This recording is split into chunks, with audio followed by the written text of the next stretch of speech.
Hello and welcome to Treasure in Every Verse. I'm your host, author and Bible teacher Kevin Madison. Thank you for joining us today. Okay, friends, let's get back into where we were. And we were talking about, actually, where we ended, we were talking about the law. So I want to show you something. We talked about election, so I'm not going to get back into that. And we talked about the law. And essentially, what I did, I took you here and sort of gave you a basic outline of how the law worked.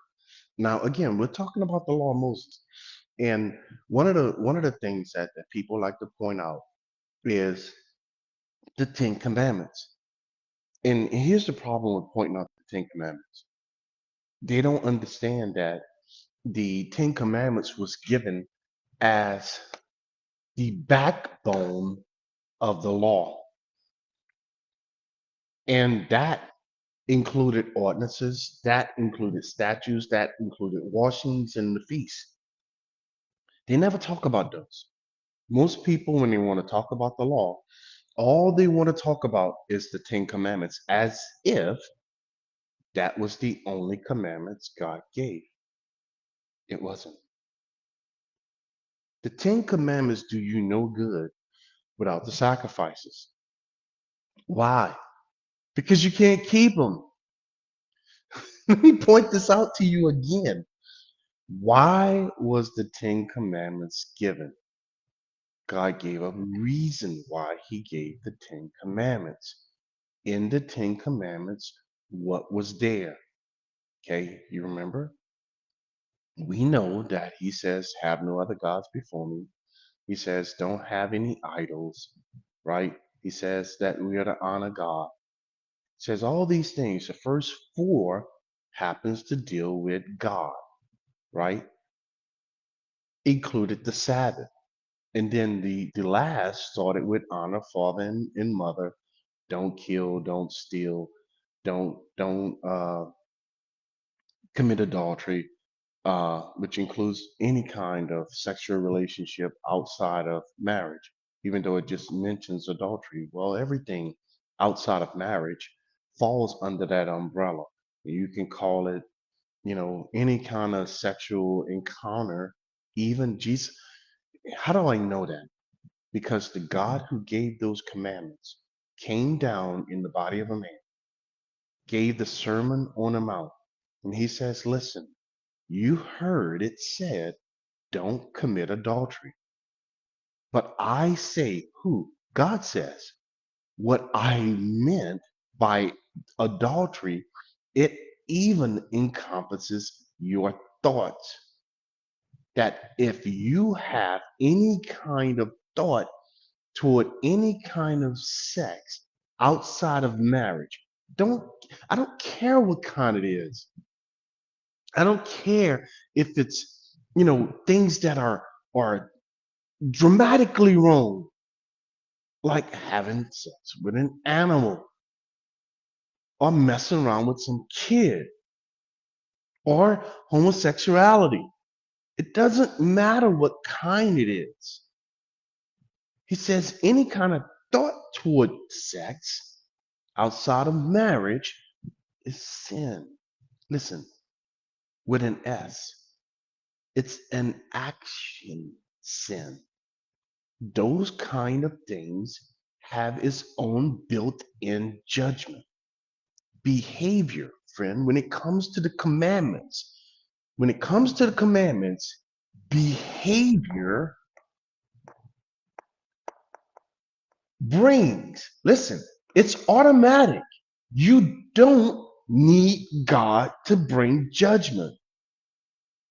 Behavior brings with it its own judgment. Okay? What do I mean by that? Well, not me. What does the Bible say? How do I know that's factual? It brings its own judgment. Okay? What does that look like? What does it look like?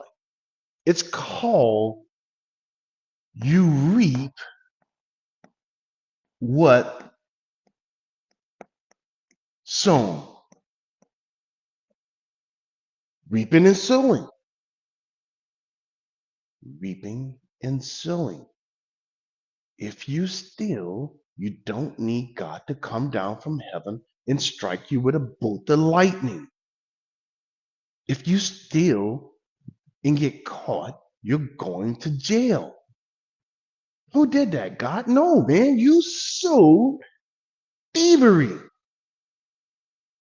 and you reap the penalty of being a thief. If you go mess with somebody else's husband or wife, and the husband or wife decide that they go in this rage, Proverbs actually says that, and they mess around and kill you. Is it right that he kill you? No, but you're reaping what you sow. You see, behavior brings judgment. Good behavior brings judgment. So wait a minute. I'm going to be judged based on my good behavior? Of course you are. If you work, guess what? It brings judgment. What kind of judgment does work bring? It's called a paycheck. See? You got rewarded for something good. What kind of judgment does going to the store have? When you pay for the stuff you pick up in the aisle. You get to bring the food or clothes or car or whatever it is home. So behavior, good or bad, has its own set of judgments. God built it in. You're going to reap the benefits of having good behavior, whether that's moral or immoral. It doesn't matter. God built the stuff in. Now, when God gives the Ten Commandments, what is the standard? Here's the question for you. What, and you need to answer this before I give you the answer. So do your best to answer it. What is the standard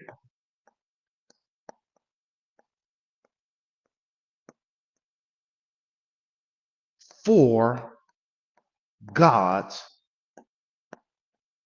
commandments? What's the standard? That's a question. Come on, get your answer. All right, now I'm going to tell you what the standard is because God told it to Moses.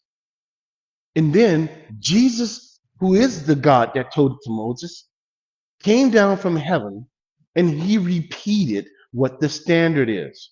So, what's the standard? According to God, there's two standards. One is perfection.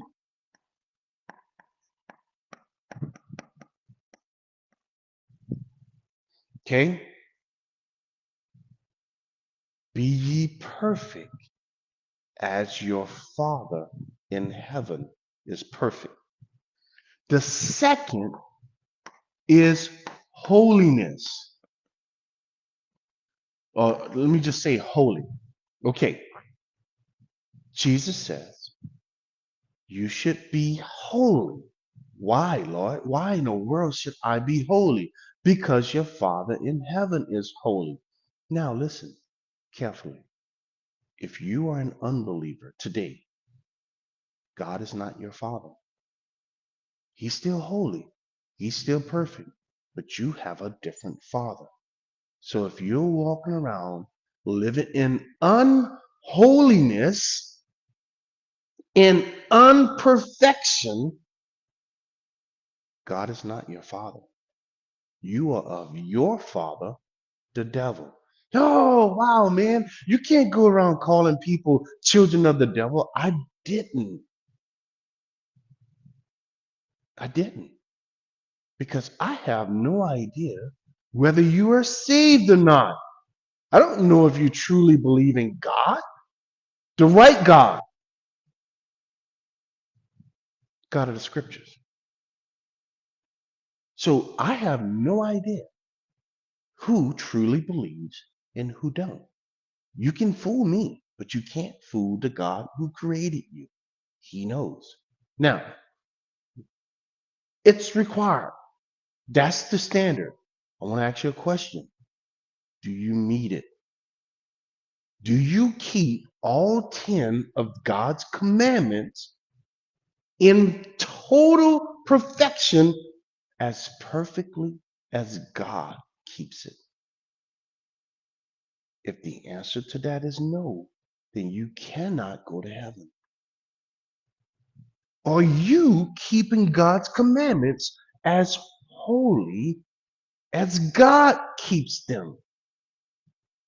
If the answer to that is no, then you cannot go to heaven.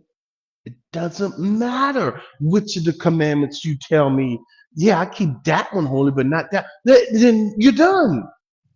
If you don't keep them all perfectly and holy, you're done.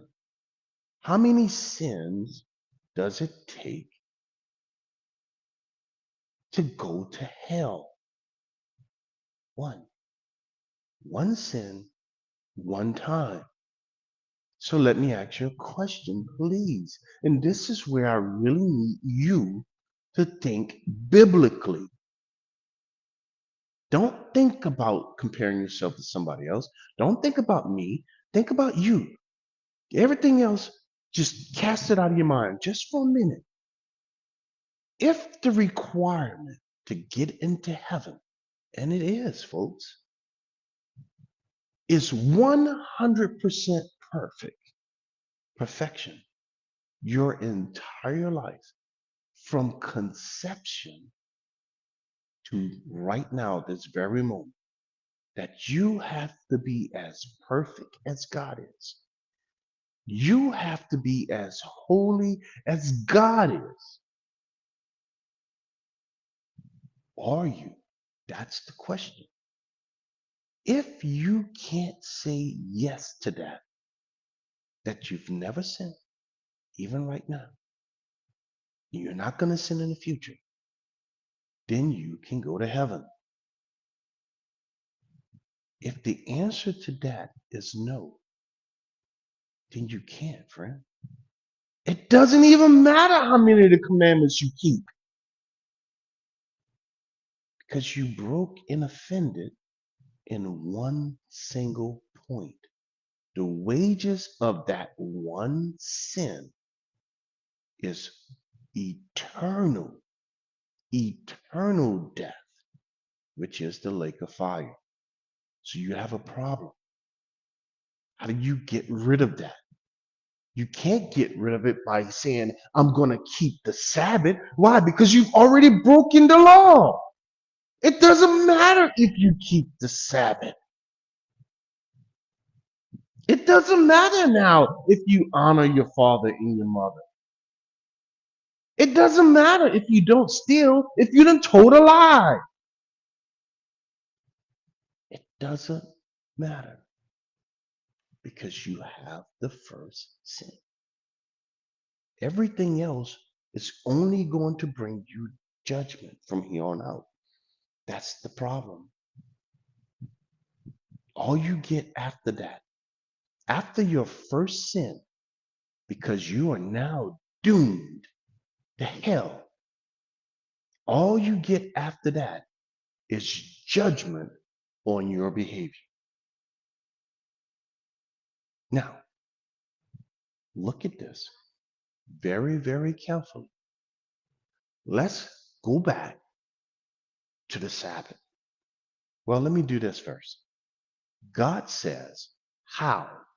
How then, if nobody meets the standard for the commandments, how are you going to get rid of your sin? How are you going to get rid of it? You can't because you're already condemned. God gave a solution. He says, hey, I am going to do it for you. How did he do that? It's called the cross. The sacrifices, it all pointed to the cross. The cross had in it a component, blood. which you can only get from death.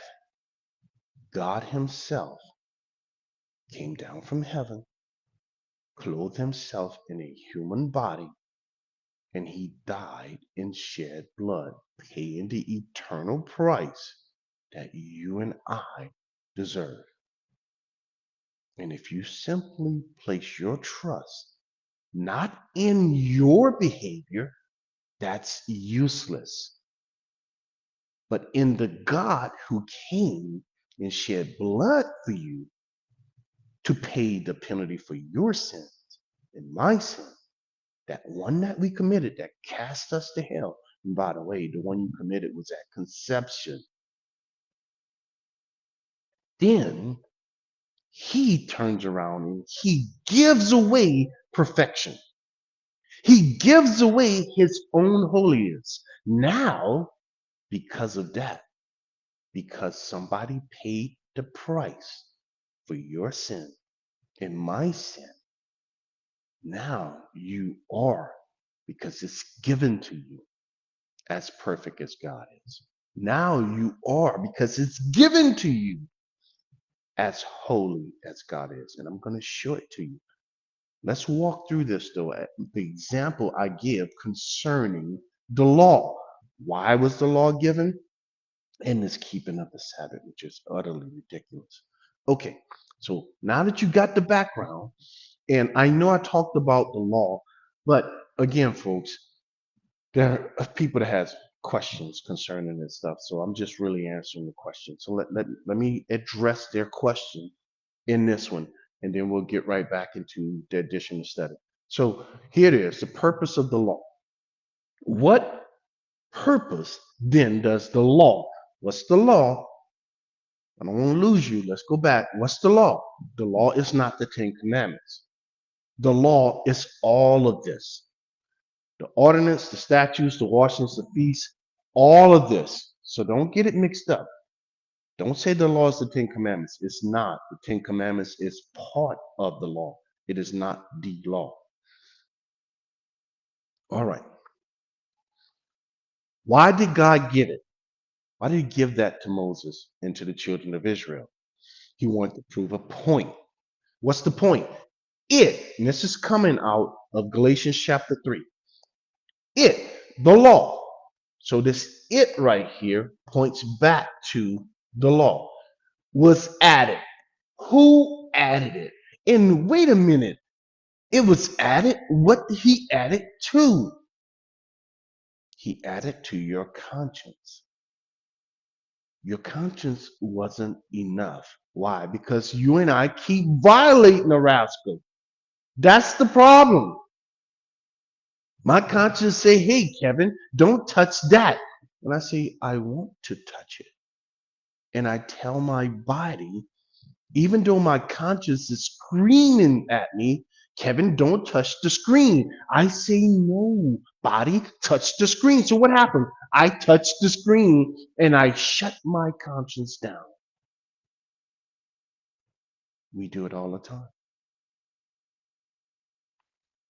It was added. Added to what? Added to the conscience. And I'm going to explain the conscience thing. I'm going to explain the conscience thing in just a minute. The law was added to people's conscience. So now you have two components God has. He has the law plus the conscience to guide us. Why? Because there are some people who never heard of the law. If you wasn't a Jew until the gospel started being spread, you had nothing to do with the ordinances. You had nothing to do with the priesthood. You had nothing to do with the tribes of Israel. You had nothing to do with the Ten Commandments. You think the people down in India and China knew what was going on in the nation of Israel? No, man. And they wasn't interested. They did not care. So what did God do?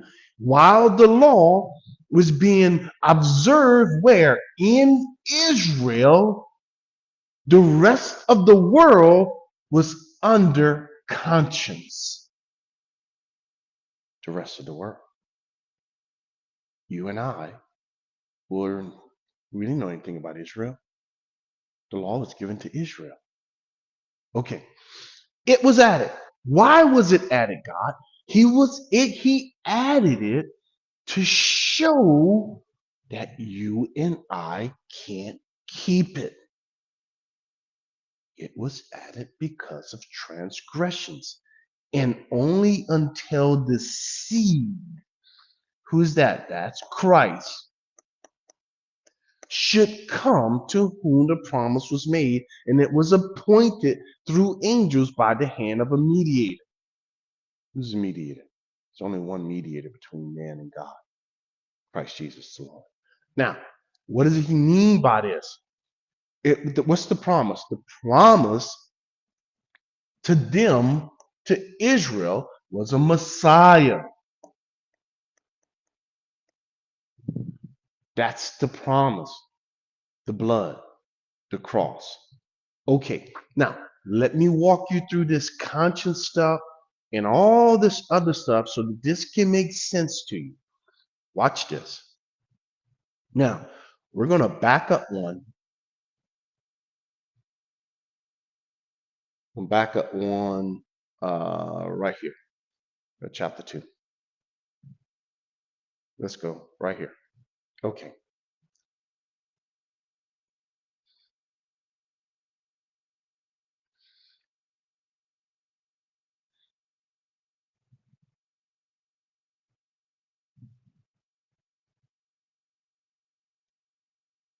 Okay.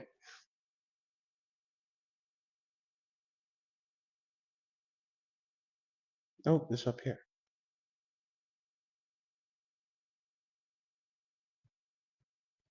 Right here. Okay. For as many as have sinned, see, we've all sinned. As many as have sinned, and they did it without the law of Moses. What about them, God? They are going to perish. It doesn't matter if you know about the Ten Commandments. It doesn't matter if you know about the law of Moses. If you have sinned, you are going to perish. You're going to perish even though you don't know the law. Why? Because God wrote it on your heart. And as many have sinned who do know the law, they will be judged how? By the law. For not the hearers of the law be justified when Gentiles who do not know and don't have the law by nature do the things that's written in the law, although not having the law, are a law to themselves, who show the work of the law written in their hearts, how? Their conscience. There you have it. So I'm going to stop there. Now, I do want to now turn and go and proceed from here. Watch this. Okay, so there's your conscience, right? Now, let's look at this.